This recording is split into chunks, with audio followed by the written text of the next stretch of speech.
Hi everybody, I am Susan Piazza. A little bit about me, I've been doing this for 27. I went through some training and thanks to Kirby Ellis and his system, I learned the Buyer Consultation. We did a week on the Buyer Consultation. From 9 to 12, we would go through the agreement, go through the process, and then we literally role played from about 1 to 4 every day. So you get bulletproof after a while. My very first buyer was literally, it was my very first resale buyer. I was getting my eyelashes done back in the day, and the girl said, oh, my ex-boyfriend wants to buy a house. I'm thinking, yeah, I'm never gonna hear from him, it's your ex-boyfriend. Long story short, 2 days later, I was in a buyer consult with them, and I was really nervous, and sure enough, it went really well. And he liked what I had to say, and so I put my hand up and said, would you like to hire me? And he said, yeah. I said, great, let's get the paperwork out of the way. Not a single objection. When I told his lender he was under buyer and broker, he was just in shock. Could not believe his friend would sign that. Because obviously in California, you don't have to sign that, unlike some other states like Colorado. So it went so well that I've done it on every buyer since then. I've only had 8 say no, and when you're uncovering the objections, I found that they had either a family member, a friend, or some really weird, bizarre thing that they thought they were gonna get back from the listing agent for those 8. Every once in a while when I'm bored and I think of one, I'll look them up in title, and 4 of those people still have not bought. The last time someone said no was probably 2012. I have had buyers that were investors in the 200,000 range that were buying properties for me to flip to a $5.9 million oceanfront buyer. Now I will say though, he had a rubber stamp that he put on every single contract he signed that said he had a 30-day cancellation rate, but he did sign. So that's a little bit about how I work with my buyers, because our time is valuable. It's just as valuable as the money that you're spending on photos and brochures and things for your listings. So why not get, some assurance that you're gonna get paid on those too? Does anybody have any questions? I have a question, yes. Yes. The agreement, your buyer broker agreement. Does it lock them into everything that you find them in a certain time period? It has way more teeth than the car form, Okay. yes. Honestly, could they go to court and maybe get it switched around? Yeah, am I gonna go to court? No, I don't wanna go to court. I've never had to, never planned to. But it's an agreement and they know that we're in a binding agreement. It's, kind of like a wedding ring of sorts. We're gonna work together, I'm gonna do all these things to find you a property. In exchange for that, you're gonna give me exclusivity. So I did this about 3 or 4 years ago with a good friend of mine who swore that the whole thing was ridiculous, and by the end of it, her mind was kind of changed. So a lot of people think, oh, buyer broker, you're showing up at the property, you're having them sign there. Absolutely not. You have to do the consult, because if you're not giving them value, why should they sign with you? That's like walking into a property and going, let's list your property, sign here, without giving them your market proposal, showing them what your track record is, and how you're gonna do a better job than the next agent. So when I'm in open house, which is where a lot of the buyers come from, or from referrals, I try to get an appointment to meet at a Starbucks locally. Sometimes if it's a referral, I'll go to their home, especially if they have little kids, because they get kind of in the way at Starbucks. And I just tell them, listen, right now there is such little inventory, let's sit down, find out what you really want, so that I can go find you something that's not on the market. And so that I can network with the agents in those neighborhoods and find out what the next pocket listings are. You see how that could be of value to you? And that's how we score the appointment. I don't really do very many online leads. When I did, I would always have them meet me at a cafe or somewhere beforehand. And I've had maybe 3 of those that we did buyer brokers. If they wanted to see just that house and they hadn't decided and we only had 10 or 15 minutes, I would go ahead and have them sign just for that day then. But I wanted an agreement because I wanted them to understand that this was my business and I take it seriously. So we typically meet, and I'm John Janot. How are you? I'm Susan Piazza. Very nice to meet you. I'm glad that Jody referred you to me. Jody. So we're gonna take a few minutes here. We've got 2 things that we're going to do. One of them is kind of boring and one of them is really fun. Which one would you like to do first? Let's get the boring one out of the way. Awesome. It's actually my favorite. It's a contract. Nah, So- let's do the fun one. So the contract, it's about, total everything is about 50 pages. We're gonna go through about 18, which I know sounds like a lot. And the reason why I found it very beneficial for my clients is that if we found you your dream home today, you're stressing about moving, how long the escrow is going to be, what price you're going to offer, in addition to me throwing 18 pages of legalese at you and you signing it all. So this way, when you do find that dream home, you're going to be completely comfortable in it. I like it. Through, and I brought you a copy. If you can't sleep tonight, this will definitely cure insomnia. And before we start, let me just have you fill this out for me. A little bit of information in case I missed anything. And I have everything at the bottom from your lender already, so you can just disregard that. Can we do this? So he's gonna go through and fill everything out. And as you notice, there's a little box here that says, what do you expect from a professional realtor? Every one of them is not going to fill that out. I think I had maybe 2 people. So I get the piece of paper back, and I go, oh, forgot a little spot here. What do you expect from a professional realtor? And the reason I ask is I want to be able to exceed your expectations. Okay. Want me to tell you what that is? Yes, please. Knowledge. Market knowledge. Market contract- knowledge. Okay. The process of buying a home, right? Getting the loans, all that kind of stuff, helping me through the process. Through Okay. the escrow, the inspections, that whole thing. But most importantly, I want your trust. I want to know that you're gonna look out for me. Okay? We are definitely going to cover something that I think you'll find very interesting. Okay. That we'll talk about. Anything else? I want you to find the house that's perfect for us. And I'm gonna use your expertise, or we're gonna use your expertise to get that place. Fantastic. Okay? Have you seen anything so far that you liked with another agent? Yeah, but he was an ass. He was an ass. Okay, but did you see anything you liked? No, Okay. he couldn't nail it. Now, if he says he has, I'll ask him if he wrote any offers. Because I'm trying to uncover, A, is it going to be difficult to work with? Is he one of those really tough ones? Or is there another relationship I need to know about now? You know, it's kind of, think about it like dating. You want to know what the background is. You want to know how much baggage he's coming in with. Perfect. I think we can arrange that. Awesome. So the first thing I want to point out in this lovely loan contract is we always have the date and your name. Now, it's just you purchasing a loan, correct? No, it'd be my wife. Your wife. Yeah, it would be a trust. So I always know that up front, even before I made the appointment, if there's a spouse or other person that is on there. But I always ask again, because even if you have a married couple, sometimes there's another family member that's going to be involved, and you want to know that up front. I would think so, yes. So for today, you're alone. I'm all alone. You're all alone. So your name would be here. The purchase price that you're doing is here.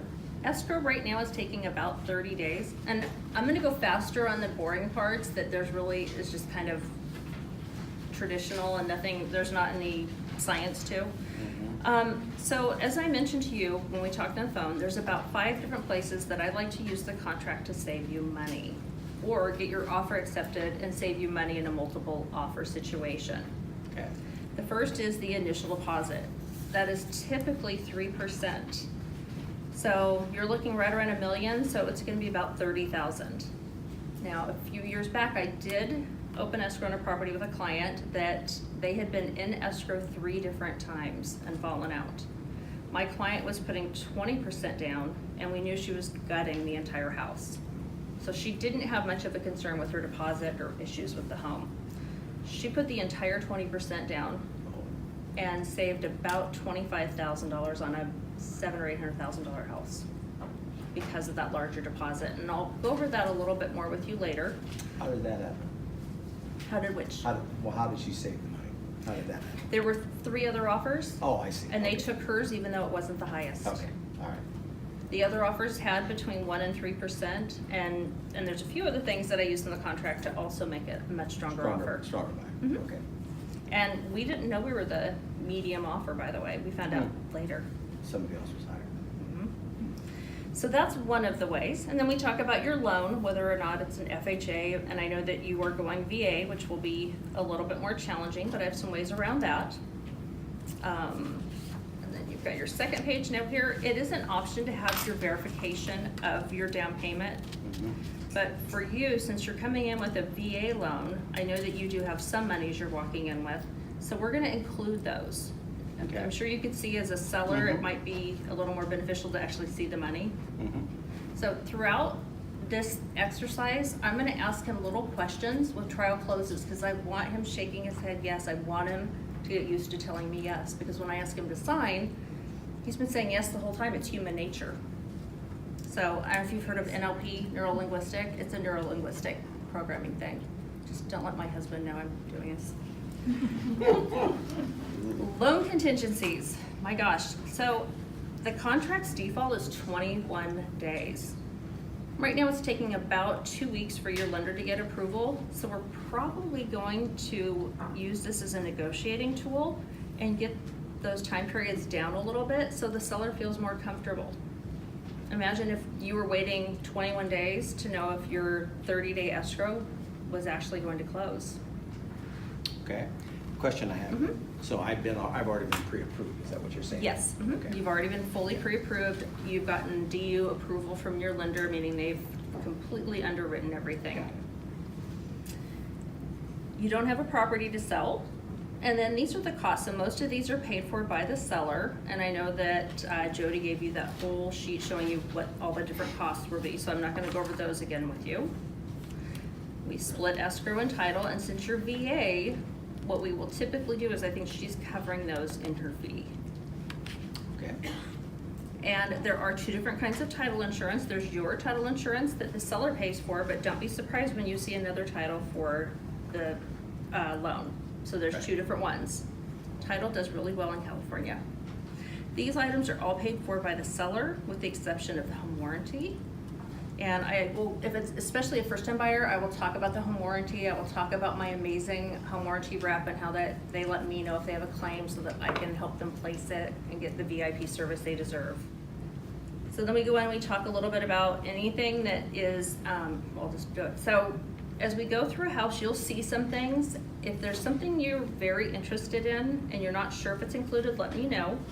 Also, if it's in the MLS, it's not part of the contract. The MLS is a description, but it's not technically the contract. So if you see, you know, a built-in TV or some furniture that you'd like to have included, definitely let me know so that we can include them in here.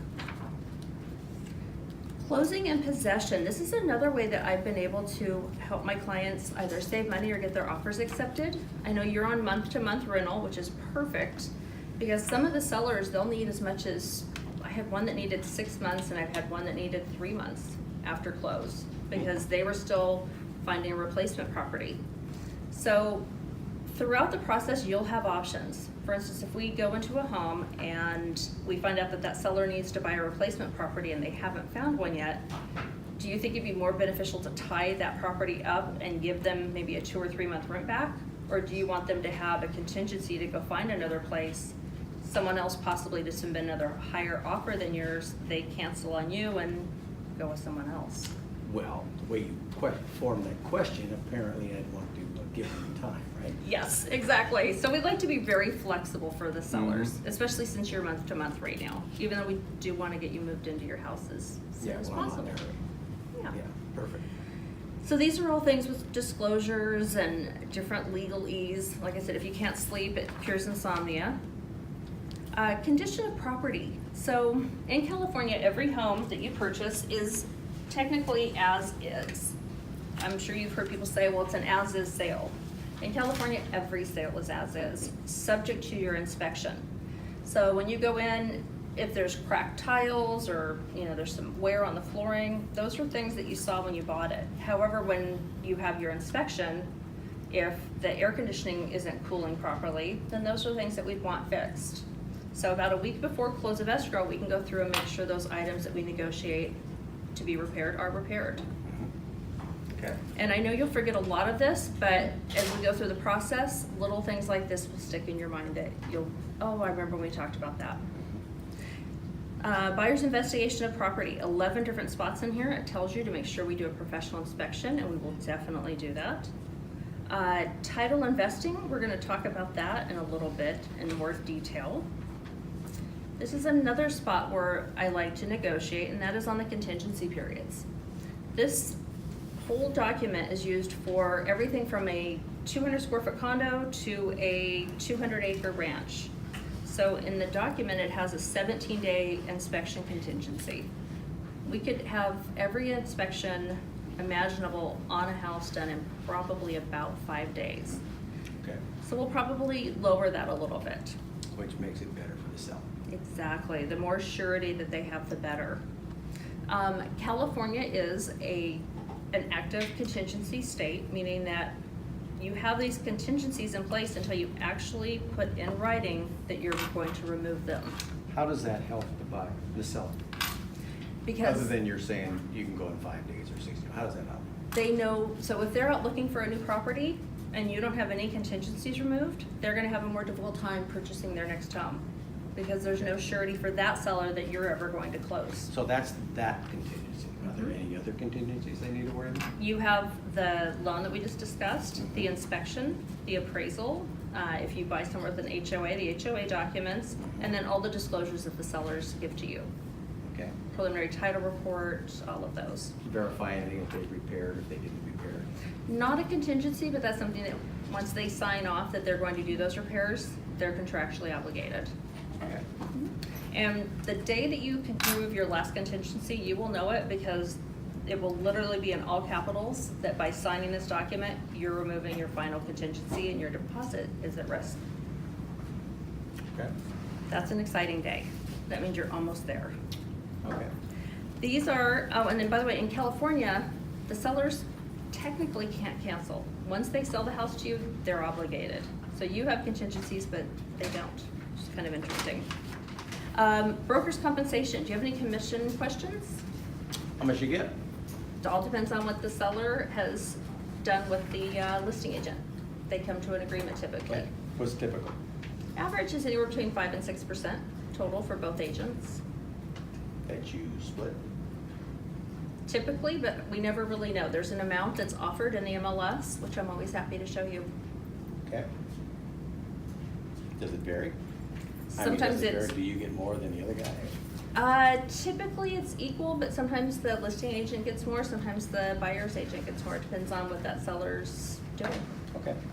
Now, the reason I ask about commission and compensation is if he has any thoughts of me rebating anything ever, it's most likely gonna come out, and later on, if he's picking my pocket, I'm gonna refer back to this conversation when we talked about commission and he didn't have any questions.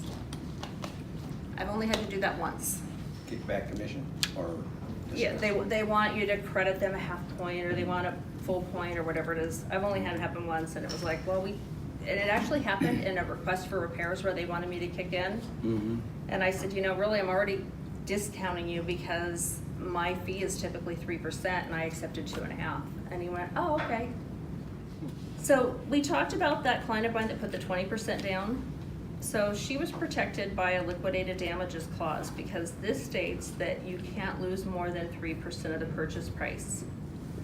So that is the most, if she had gone all the way down to day 28 and just changed her mind after removing all the contingencies in writing, the most she could have lost was 3%. Even though you paid 20%.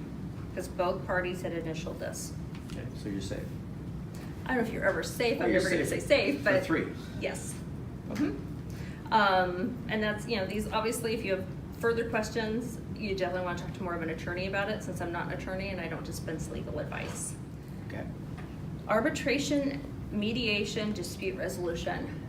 Every contract in California that has an arbitration clause, if it's not signed and there's further issues with the parties later on, that means you'll go to litigation if no one initials this. So I'd like you to kind of look that over, maybe talk to your a trusted advisor, maybe an attorney, about whether or not you want to initial that. Okay. If clients ask me, well, would you do it? And I said, I can't comment, because that would be giving you some kind of legal advice also. If they really push, I just say, when you go to the doctors, there's arbitration there. So it's the same arbitration as in all the other contracts. So you need to decide if bonding arbitration is for you or if it's litigation. And a lot of times they'll ask, well, why would that happen? I say, well, if you have a seller that covered something up and didn't disclose it, then, if it happened and you had damages to the house later, you'd wanna have your remedy. So, but in 23 years I've had none, so we're gonna stick that way. These are all legal definitions. You are welcome to read them. Okay. And then this is my other favorite spot, the expiration of the offer. So I like to call the listing agent around 4 or 4:30 and ask them when their client is available. I have an offer that we're writing and we'd like to present that offer in person. I get in the door maybe a third of the time, but when I do, we usually have a much higher success rate of making a deal that night. So that benefits you because the listing agent does not have the chance to call everybody who's come through the property, everyone who called on a sign call, internet lead, and say, hey, I've got an offer for $1,150,000. If you can come at $1,200,000, we could have a deal. Because that is perfectly legal for the listing agent to do with your offer. And I always say something like that and then I just stop. Because I want that really to sink into them that that listing agent is not their friend and that listing agent can shop their offer if it's submitted from another agent. And they are just floored when they realize that. So, because remember, there's, especially around here, there's a lot of the double ending and I'll get you a better deal, I'll do this in order to get that extra commission. So I want to start putting a little doubt in his mind. So this would be, what would we date that? 5 p.m. today? 7 p.m. today. So they'll typically ask me to email the offer. I'll tell them that, you know, my client really wants me to represent them and they'd like me to represent them by giving that offer to them as opposed to you. And they usually think I'm kind of crazy. And so sometimes we have to push a little harder, but the times that I have been able to get an offer in person, it's usually ends up being a really, really smooth transaction. Buyer and seller have already kind of met. It just makes it a lot more, what's a word? Amicable. Yeah, more, a lot friendlier. Trustworthy. Yeah, not as much, you know, me against you, buyer versus seller, and it's a win-win. In fact, I had a property about 2 months ago that it came on a Friday morning. We had our offer in by Friday afternoon and there were no showings until Sunday. And the heirs were out of area. But we told them that because another property was coming on, we wanted an answer that night. So we gave it an 8 p.m. We had a counter by 7 and we accepted it by 8. And there were 3 other offers that were going to be higher than ours that were coming in on Sunday, we found out. So it's nice to nab that one. So this is just who represents who. The seller signs here, and that's about it. This is the buyer's inspection advisory. Again, it states about 11 times that you should do lots of due diligence and inspect professionally. Okay. Any questions? No, I think we covered that pretty clear. So you ready for the fun part now? Yeah. So now we're going to do what's called the crystallization worksheet. I know you're looking for a 3-bedroom, 2-bath. I know you want a single story. And if I looked in the MLS right now, there'd probably be about 8 of those. Okay. And there's probably been 20 that have come on and off market the last year. But what I'm gonna do is find out what property you really want. What is it that is intrinsic to that property that's gonna be the right one for you? So imagine we are out looking at property, and are you typically driving when we look at property, or am I? Am I driving? Are you the one that does the driving when you look at property? You pick it. Okay. Why don't you drive it? When they say I drive, it lets you know you definitely have a driver personality. So it just kind of gives you if you've ever done the DISC profile, knowing your client's DISC profile is huge for how they're going to negotiate, how you find them a property, lots of different things. When you have little pitfalls, it's the best ways of handling them. So I highly recommend, if you guys haven't had any DISC training, to definitely do some. So he's saying I'm driving, which is great, so he's not a high driver. So we're driving down the street and you see the perfect property. It's got a coming soon sign on it, and you're like, whoa, stop the car, we have to see that house. What does that neighborhood look like to you? Nice and serene, right? Okay. Peaceful. Well kept up. Notice how his eyes started looking up. That means you've got them. You're very high S's and C's. They're your really careful, cautious. They're your mail guy. They're your architects, appraisers, numbers people, CPAs. They have a really hard time with this. And so it takes a little while to get them into that mode. But you really want to get to the bottom of what their benefits are. So once they start looking up to the side, you know that they're really visualizing, which is huge. Good schools? Schools? I like your, this one. Oh, we always look out for resale. Correct. And are the streets wide? Are they more narrow? Are there a lot of cars? Is it everyone in driveway? I'd rather have a cul-de-sac. Cul-de-sac, okay. I'd like to be closed in. I don't want to have traffic going up and down. And why is that? I just don't want traffic up and down. Is it the noise or the Yes, safety? yes. Noise, okay. So if you guys notice at the bottom, there is privacy and there is safety and security. You will find certain clients, they'll want to be on a cul-de-sac because of safety. They're the same clients that if it was up to them, they'd be in a gated community. So that is definitely a big benefit. Okay, no noise, okay. And are there a lot of big trees? Do the houses look the same? Do they look different? I'd rather be in a custom area. Okay. And I know you're looking just at the single stories, so is it more of a traditional look? Contemporary. Contemporary, okay. Even be mid-century.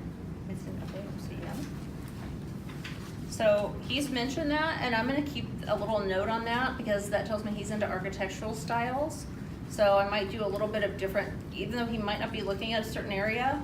Like if he was mid-century, I might look over in Orange at the Eichlers. I might go look for some stuff over in Laguna Niguel at the end of Crown Valley. There's a few there. So I might go to another outlying area just to bring him something that he wasn't necessarily looking for. Right.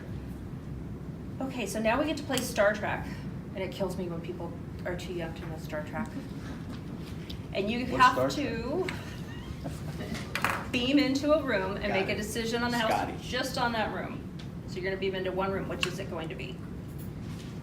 I would think the place where we're going to be the most, which would be family room, kitchen, that kind of a deal. Family room or kitchen? Pick one. Both. I You mean, gotta pick one. oh, my wife would say kitchen. You're Kitchen. buying it alone. Yeah, but she'll be there. Okay, so kitchen? Yes. Okay, and what does that room look like to you?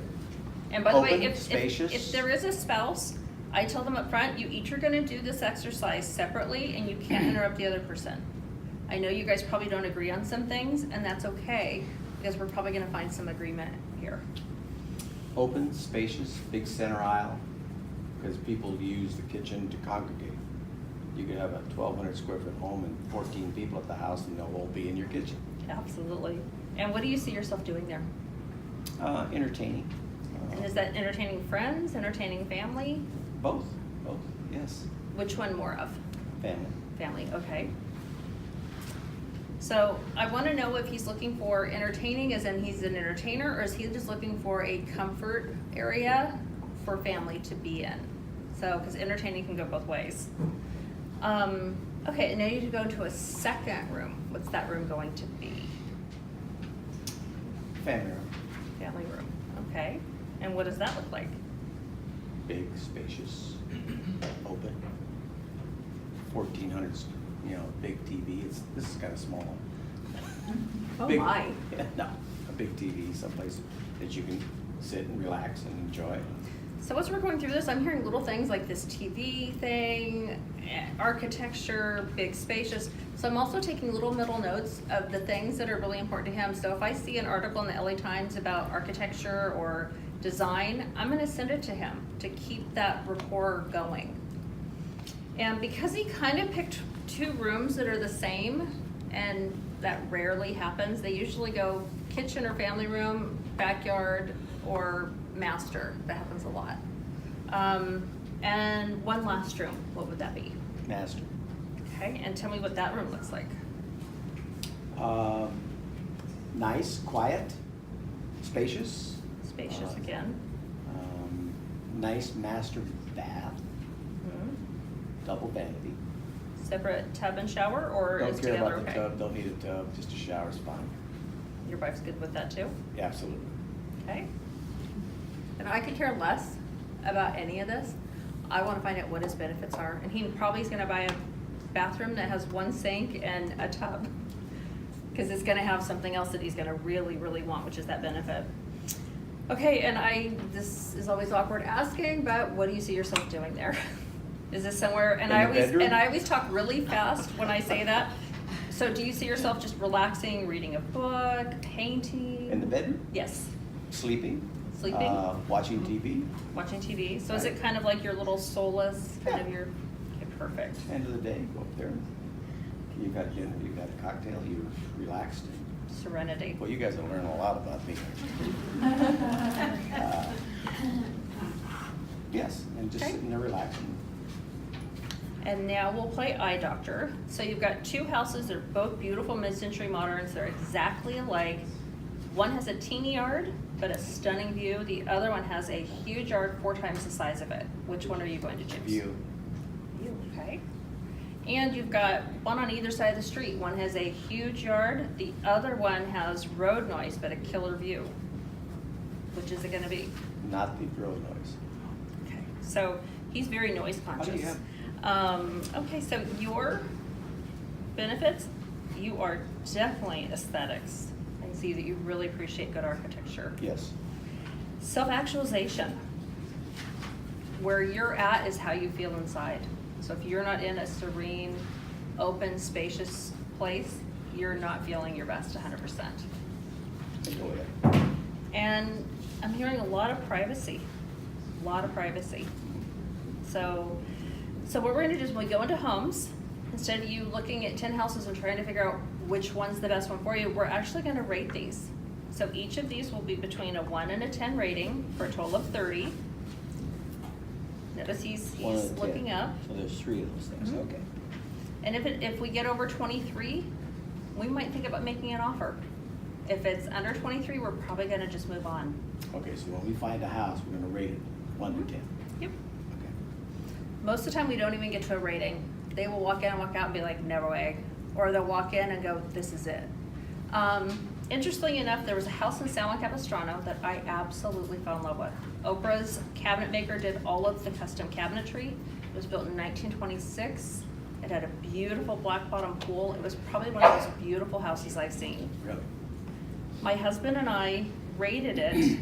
It rated an 11 for me and a 12 for him. Combined, all 3? All 3. Wow. It was, if you open the master bedroom window, you could hear the freeway, even though you didn't see it. The entire master suite was the whole 2nd floor, and it was gorgeous, but I'm 50, he's 60. Not smart to be buying something where you have to go upstairs, and there was no downstairs bedroom. It was a 2-bedroom, the other bedroom was a weird thing in the garage. And it was only a 6,000-foot lot, and I wanted chickens and a huge vegetable garden. It had no privacy, it had no comfort, and it didn't have any of the recreation that we wanted. Makes sense. I loved the house, I still love looking at that house, but it was not for us. So, any questions on that? No, you've covered it. Correct. And it's nice to have each of the couple's benefits, because then when you're going through the house, you're rating it and all of a sudden it's not one versus the other, and it really cuts down on spouses fighting. So any questions on the process or anything we've covered so far? No, but I trust you so far. Okay. You ready to hire me? Yeah, I would. Fabulous. There you go. Excellent. Let's get the paperwork out of the way. Mhm. So the state of California has a document that is very important. I think I told you we talk about roles a little bit later. So this is the disclosure regarding agency relationship. Right. Basically what it states is the seller's agent has fiduciary to their client like an attorney. The buyer's agent has a fiduciary to their client like an attorney. And if you're representing both sides, which I have done on occasion, but it gets kind of uncomfortable because you're basically in a Chinese wall. Yeah. You have fiduciary to both sides. Now, everyone, though, has the duty of honest and fair dealing. So I just need you to go ahead and sign here. Sometimes they'll say, is this a contract? And I'll go, no, this is a disclosure. And if you really have some insomnia problems, this is the actual California Civil Procedure Code, which I'll leave you with. And if it's a client I don't know at all, they weren't referred, I will highlight where it states the law requires each agent with whom you have more than a casual relationship to present you with this disclosure form. You should read its contents each time it is presented to you, considering the relationship between you and the real estate agent in your specific transaction. Very, very rarely does anyone even balk at signing this. So go ahead and have you sign here. Okay, want to sign it? Mm-hmm. Right now? Mm-hmm. Yep, I think we've gotten beyond casual. Okay, but really sign it then? Yeah, Okay. perfect. And Okay. I will go ahead and scan you a copy of that. In the state of California, we have to give you copies of anything you sign. And I have a little turbo scanner on my phone, and I turbo scan it and I email it to them right there, because I want them to know that my paperwork is by the book and that I follow contract. And especially your bean counters and your CPAs, they are like in love with you at that point because you're following procedure, and they like that a lot. Perfect. And this is the performance agreement, exclusive buyer authorization to locate property. So basically this states that you give me, agent or mobile banker, the right to represent you and find you a property. This agreement is good for a year. Residential properties, all the areas we've talked about. There's two things I'm going to talk about a little bit, and that's expert advice and obligations. So basically states that I'm going to find you a house and do everything in my power. One of the things, I know you're looking at 3 specific neighborhoods. So we're going to be putting together a letter that I'm going to door knock with. I also have some software that actually leaves voicemail messages for folks on their cell phones so that we can try and uncover the next people that are looking for a home. Do you know why that might be something I do? Yeah, to rattle there, shake the bushes. Absolutely. Yeah. And I'd rather you see the home first and get to make your offer than it go on the MLS for everybody to see. And then we end up in one of those multiple offer situations. Agency relationships, we already discussed those, fiduciary to whoever representing. Your other obligation is that we'll work exclusively together. Expert advice is really important, and I go right from we're working together exclusively to expert advice. And that kind of, it just takes it to number one, they know I'm going to be talking about something other than just us working together, and it kind of smooths into that this isn't just a you're signing because you're working with me thing. So when we go through a property, you'll probably ask me things like, what do you think it costs to do this kitchen or this bathroom? I'm not a licensed general contractor. I don't have a contractor's license, and I'm not giving you expert advice. But what I am going to give you is a ballpark number based on my experience and my clients, because I've had several clients that do investment properties and flips. Any questions? Nope. Other potential buyers. Right now I don't have anybody in your price point in those areas. If I do, I will disclose it to you, because it would be really awkward if I was representing 2 people on a property that they both really liked. Legally I can do that. Ethically I just wouldn't feel comfortable. Compensation to the broker. My fee is typically 3%. The seller pays that. And if for some reason I find you a property off market, that fee would be 6%. And that would also be paid by the seller. So they sign some documentation stating that they'll pay fees beforehand. If for some reason that seller doesn't want to pay a fee, then that's something that you might look into and might be beneficial for you to actually pay. Because obviously I kind of don't work for free, and that wouldn't be cool. But if they won't pay a fee, how many other agents do you think are showing that property?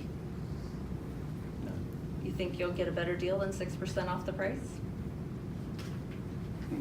Would I? I think so. Yeah. Haven't had it happen yet, but I would like to think so. I don't charge a retainer fee, and there's no other terms and conditions. You don't have a house to sell, and I just need a signature here. Okay. Can I read that again? Absolutely.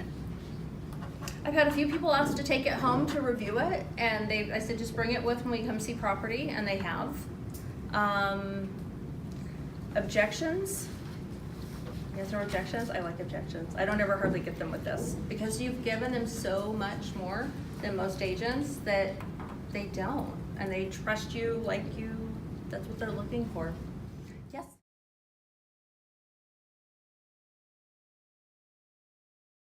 How long typically would the term be? A year. 1 year?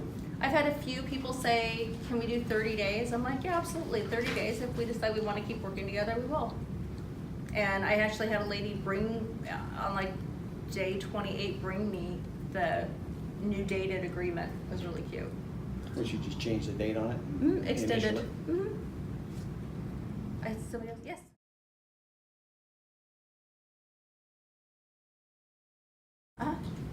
So do you deal with an objection when they're seeing 3% written on there, despite you having discussed it being 2 or 2.5% in the MLS earlier? Very, very rarely. Kirby, who taught me this, he enforces the 3%. I personally don't. A lot of times people are eking into houses they don't, in that 600 to 800 range, So you're getting a buyer, is he getting buyers to cough up the difference in it? There are some agents that I do know that do that. Yeah. If it's 2%, yes, they do pay the difference. I won't work for less than 2.5. And they know that up front, because when I show them the property, I say, this is only paying 2% or 1.5%, so we're going to need to adjust that. You can submit it as a closing cost. Also, I can ask the seller to pay that additional. And they're like, oh, okay. They don't even, that's all. Objections? Yeah. Okay, so what if you would already scheduled a few showings and they didn't want to sign it? You just do it for one day then? I will do it for one day if I feel like they just need to, if they've got questions or they want their attorney to look at it. I've done it maybe 2 or 3 times. But if they didn't have a good reason where I felt like it, I wouldn't show them the property, no. And I did have somebody that was an online lead wanting me to show property, and I always get them for that specific property.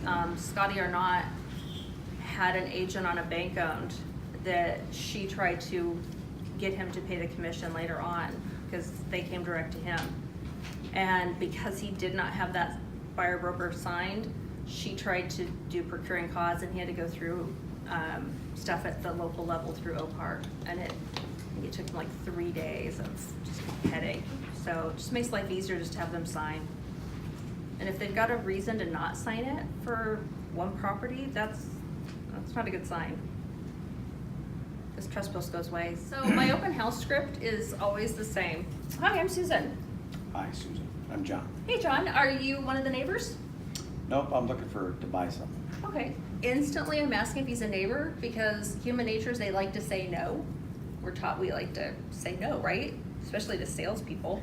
So he gets his no out.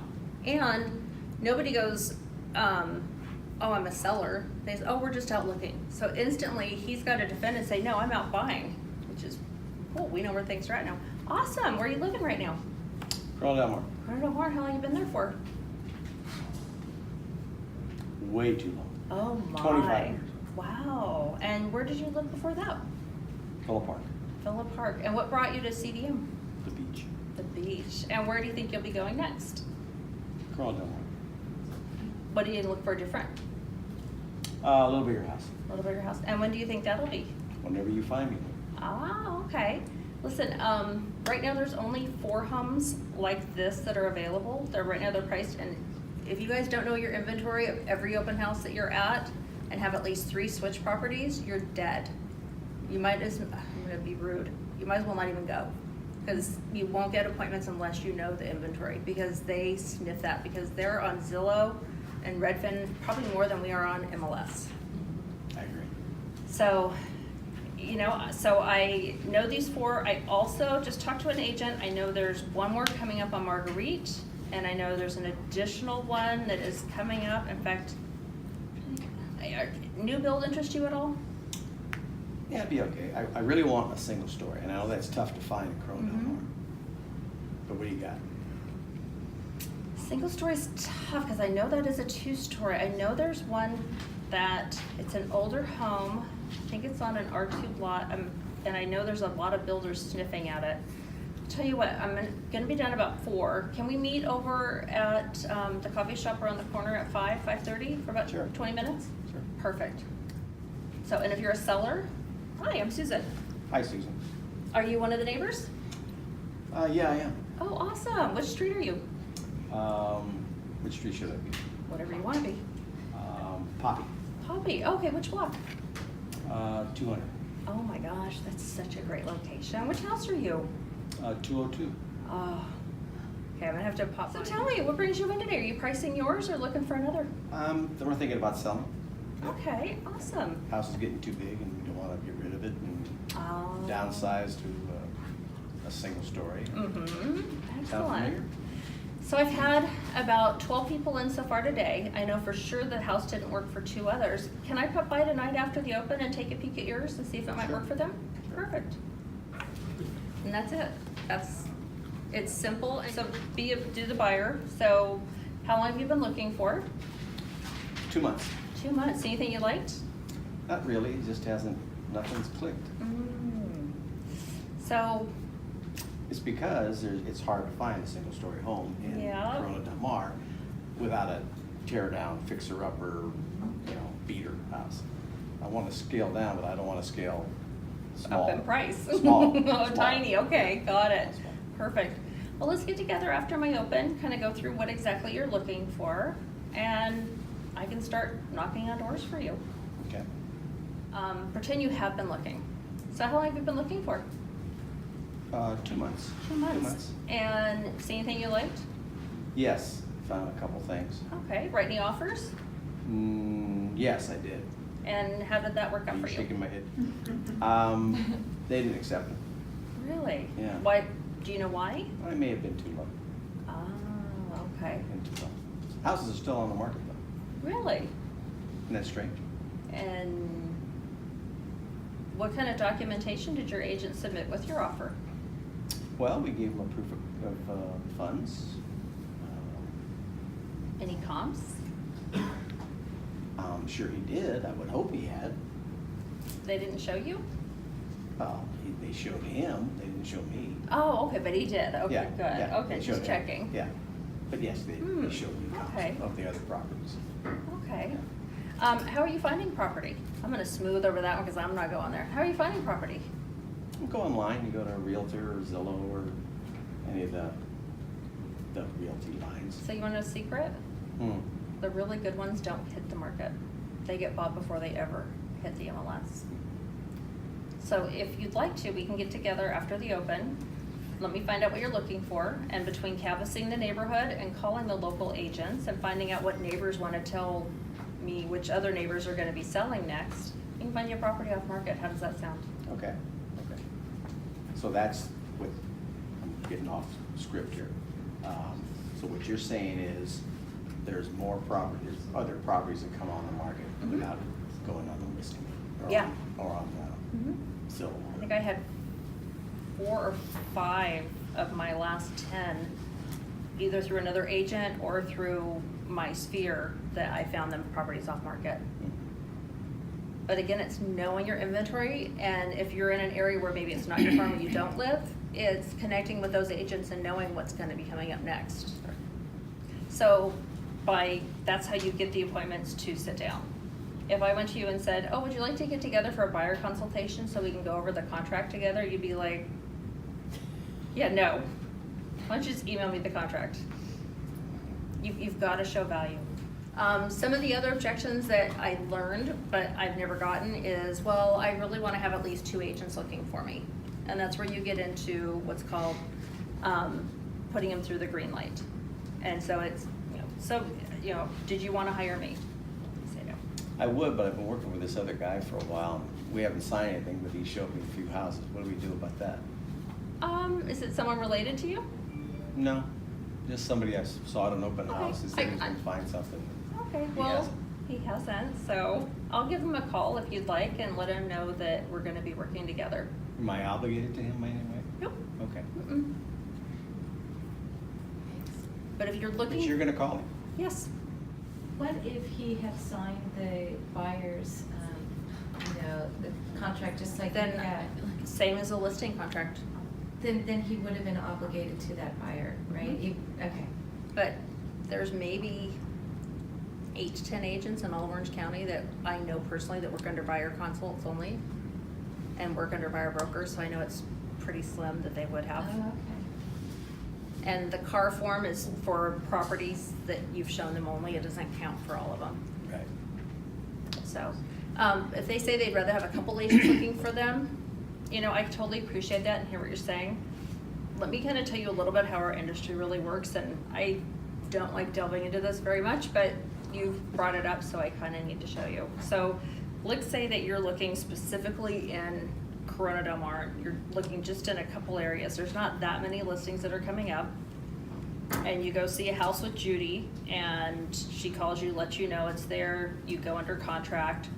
2 days later, a house that really fits your needs, has that view, has that open space, comes on market, but you're already under contract. So Bill calls you and says, hey, I know you're under contract with Judy, but this house just popped up. You're a little unsettled by it, and Judy's like, oh, that house is a dog, you do not want that house, they had mold issues, the neighbor's a jerk. She's gonna tell you anything she can to keep you in escrow in that house. Because if you cancel that escrow, she loses out on commission, and she's got tuition to pay, she's got, you know, half of her Hawaii trip paid for, and she needs to pay for the rest. And she knows that you'll end up over in that other house. Sound, yeah. I mean, that's just, it is what it is, we're paid by commission. Yeah. So then they go to do the home inspection. There's some foundation issues in that master. Do you think she's gonna tell you, you know what, I think you should cancel, this is gonna be a lot of money? But doesn't she have the fiduciary obligation? She has fiduciary obligation to make sure that you do your due diligence, which for her is probably gonna be the next step of you hiring another contractor or inspector to inspect the foundation for another $400 or $500, just to see. And then it's getting close on your time for your inspection contingencies to be up, and that other house might be gone. Let's back up where you have exclusive representation. I'm gonna have you purchase whatever house you feel comfortable with. If there's something that I really think's an issue, I'm not gonna have you throw good money at bad, because I know I'm gonna sell you the next house and earn that commission. Notice I said the word earn. And also sometimes I'll use the word fee instead of commission. Which do you think serves you better? No, you, no question. Sole Because you're representation. gonna get the money no matter if I buy this house or next house. Mhm. Absolutely.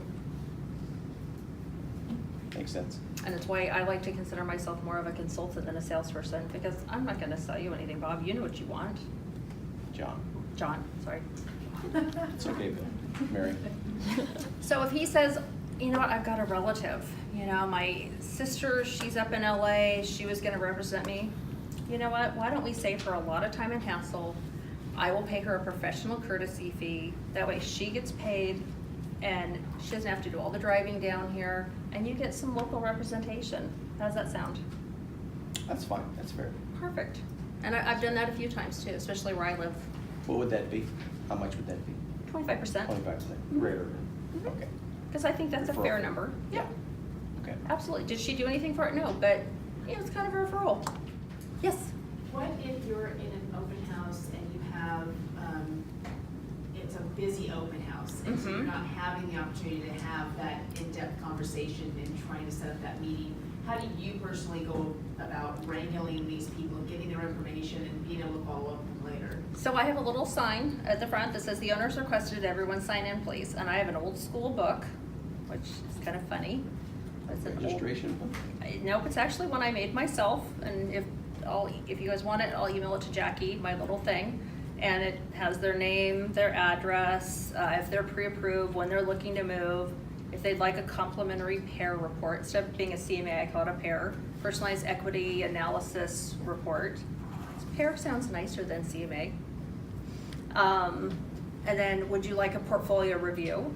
And they always like, well, what's that? Well, your financial advisor does a review of your investments over the year, so I do a review of all of your. My script is really fast, so that appointment is really quick. I don't show people the house. They know what they like. They come in. If they have questions, I answer them. I try and choose if it's not I don't do as much opens for other people anymore, but if it's not my open and I need an open because I'm down on my numbers, I'll choose one that I'm gonna get about 10 to 12 people through, max. I don't want a $299 condo somewhere.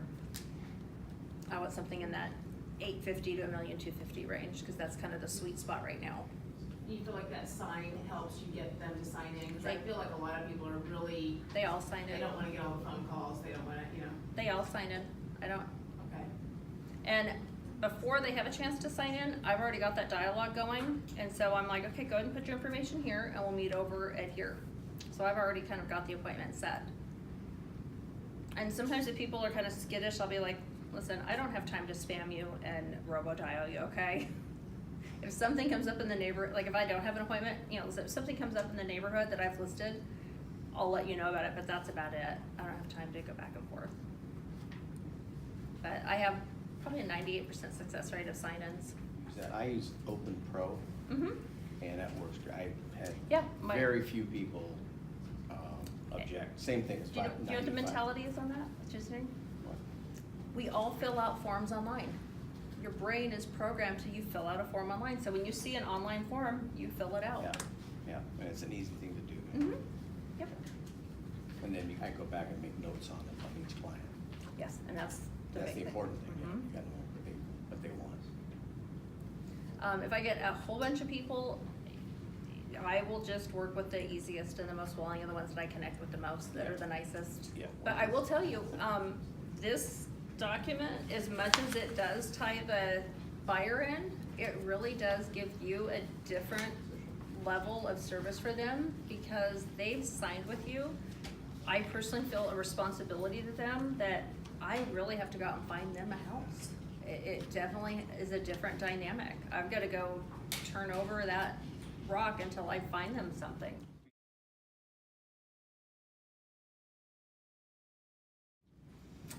I've had that happen once.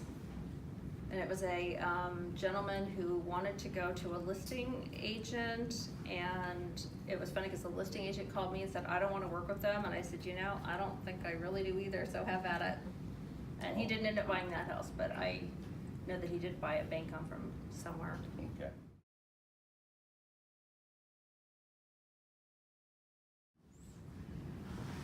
If I can, how do I put this? I've been kind of lazy lately because I've been kind of overwhelmed with too much. Bomb video. But typically, so my average open house lately, I've been doing them on Sundays, and I've been getting right around 8 to 10 people through, sometimes 12. And so I've been getting 2 to 3 appointments on those. So in a perfect world, I'm sending a bomb video via text to them. I'm not calling them. And I'm then sending over, not actual properties, but hey, there's a 4-bedroom, 2-bath on an acre that I have coming up. Is that something you'd be interested in? But I should be following up with all of them, and having a good CRM is huge for that. So you get to the point where you were, you know, you're, oh, let's do this, and this is my buyers. Oh, is it objection? Someone's like, oh, does that legally, like, you know how people can freeze up with contracts? If I sign this, am I legally obligated to sell? What happens if I want to cancel? To buy or to sell? If I'm buying? Or we'll buy it. Well, I don't know if I want to, I mean, you know, just met right now, and I looking for property, but I don't know if I want to sign this, because what if, I mean, I can imagine any kind of, it just is legal, and if I sign my name, and, Mhm. you know, I'm uneducated, I'm ignorant about it, and it scares me. So it basically just says that we're gonna be working together. You said you wanted to work with me, we shook hands, you wanted to hire me, so what would get in the way of you doing that?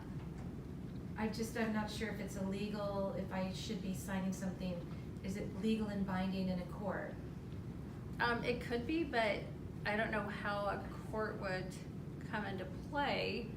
It just says that we're gonna work together, and I'm not gonna give you legal advice or expert advice that I'm not licensed to. 3 simple things. Okay, great. Is there anything else? No, it's breaking, but in the past I've had someone who, like, you know, this years ago, and then, I'm afraid to sign because it's legal and it's a contract. Mm-hmm. So I just find out what they're, and that's where you bring out your yellow, if you guys don't have them, the yellow pads, and you bring out your red. These pins are like magic. So tell me, is there anything else? I wanna make sure you're totally comfortable. Is there anything else? No, I think that's it. Okay, I totally can see how you might feel that way, and I know in California it's not the norm. But the property, you know, that you're looking for, I know it's not gonna be especially easy to find, and you've been looking for 6 months now, right? Yeah. So do you see maybe the value in hiring me to find that home? Yeah, that makes sense. Okay, it does make sense when it's explained that way. Cool, thank you.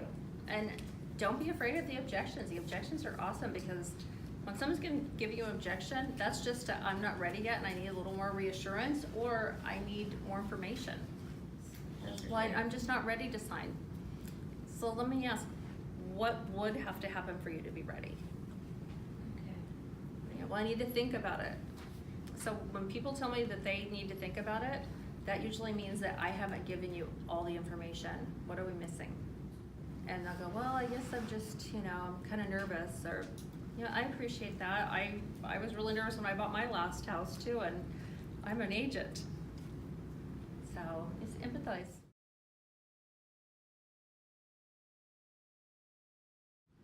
And that's where I had that conversation Is with. that the same as those 2 agents? Mm-hmm. So by having 2 agents, you're actually kind of putting yourself in a worse position as opposed to having someone like me being your consultant.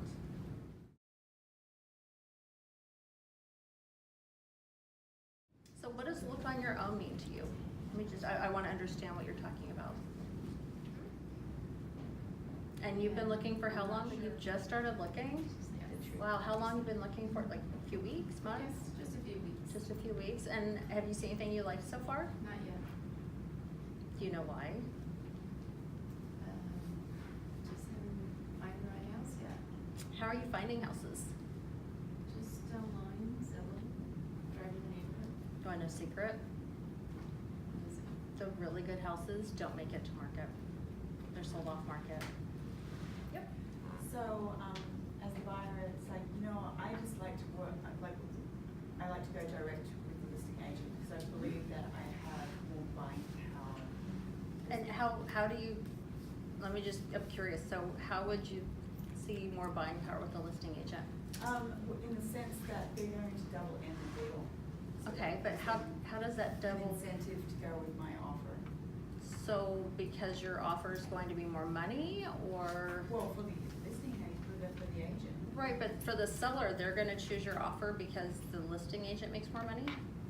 Well, I've just found, you know, in the past I've worked, you know, whenever I bought a home, Mhm. and it's worked for me. And how long ago was the last home you bought? I'd say 10 years ago.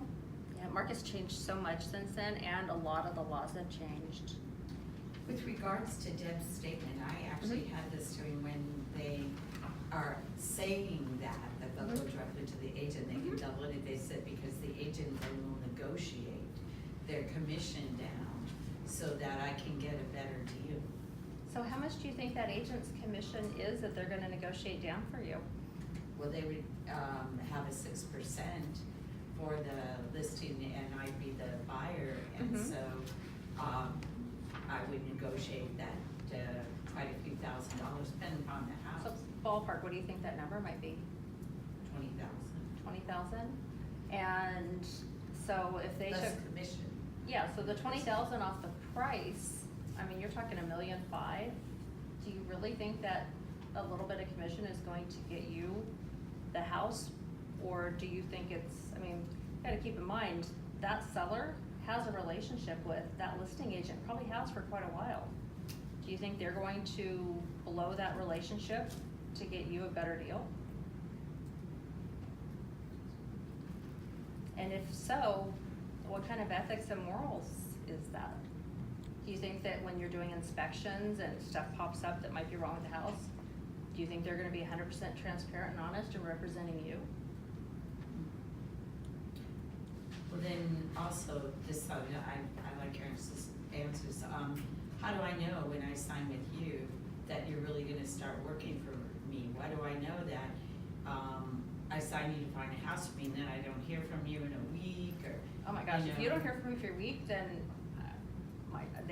no, you'll be hearing from me tomorrow. Once you leave here, so if you've signed, I'll be ordering the title reports for the area, I'll be calling the local agents and starting to turn over those stones. I gotta work for you right away. title report's showing which homes, because you wanted just a single story, so I'll find out which single stories that there are in existence in the neighborhood. I have access to the actual old builder plans to know where they exist too. And we'll find you that floor plan, that model, and we'll start knocking doors, and I'll put together a little letter, start mailing them, until we find you a house. We have 3 different things that we do. The first is that we have a buyer looking in your area. The second is, where we actually, the ones that you really, really like, if it's like a view property or an acreage issue, we'll actually FedEx something. I also have some things that look kind of like FedEx, some mailing envelopes that I have.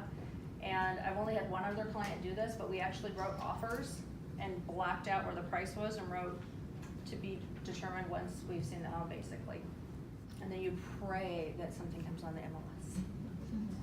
But you put the client's name on there then? Absolutely, and their pre-approval. On the brief? Their pre-approval, their proof of funds, it's, because there's so many people sending out offer letters that sellers don't take them seriously. Mm-hmm. Yes. Hey Susan, sorry it's been a couple weeks since I've gotten back to you. I've been super busy.